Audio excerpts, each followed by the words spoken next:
Mesdames, Messieurs, bonsoir et bienvenue dans cette édition spéciale second tour des élections législatives. Après 2 semaines de campagne, nous saurons très bientôt si Marine Le Pen pourra compter sur une majorité à l'Assemblée ou si elle devra compiler avec les députés de l'opposition.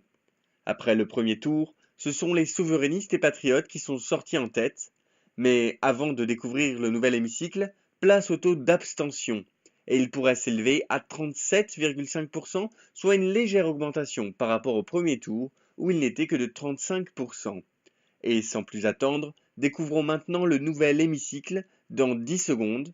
9, 8, 7, 6, 5, et selon notre estimation TF1 Ipsos, c'est la liste Souveraineté et Tradition qui sort largement en tête avec près de 222 députés qui pourraient être élus. On rappelle qu'il s'agit ici d'une projection susceptible d'évoluer donc dans le cours de la soirée, seulement 10% des bureaux de vote ayant été dépouillés. En deuxième position, on retrouve le Front National avec pas moins de 152 élus. L'UDI réalise un score plus qu'honorable puisqu'il obtiendrait 112 députés.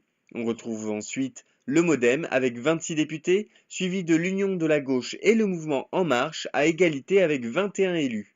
La Ligue du Sud ne parviendrait pas à avoir fait élire autant de députés qu'il le souhaitait puisqu'il n'y aurait que 12 députés, mais la Ligue du Sud se place devant les Républicains avec seulement 10 députés.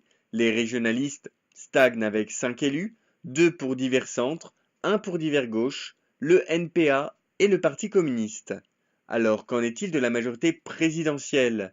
Les patriotes et souverainistes pourraient disposer de pas moins de 386 députés, soit une large majorité avec 66,9% de l'Assemblée. Jamais la droite extrême n'avait obtenu autant de sièges. Pour rappel, le FN n'était qu'à 2 sièges lors de la dernière législature. Le centre droit semble être aussi le principal mouvement d'opposition, avec 124 députés. On retrouve ensuite le centre, avec 49 élus. Enfin, la gauche reste loin derrière avec seulement 24 députés. Marine Le Pen devrait donc sans aucun doute bénéficier d'une large majorité présidentielle comme elle le souhaitait et commencer les travaux parlementaires très prochainement. On rappelle donc les résultats rapidement avec la victoire de Souveraineté et Tradition et du Front National qui remportent à eux seuls la majorité absolue à l'Assemblée. Ils sont suivis par l'UDI qui sera la principale force d'opposition devant le MoDem, l'Union de la gauche et En Marche. La Ligue du Sud ne réussit pas son pari, mais se place devant les Républicains qui essuient la plus lourde défaite électorale à une élection législative, comme le Parti socialiste d'ailleurs.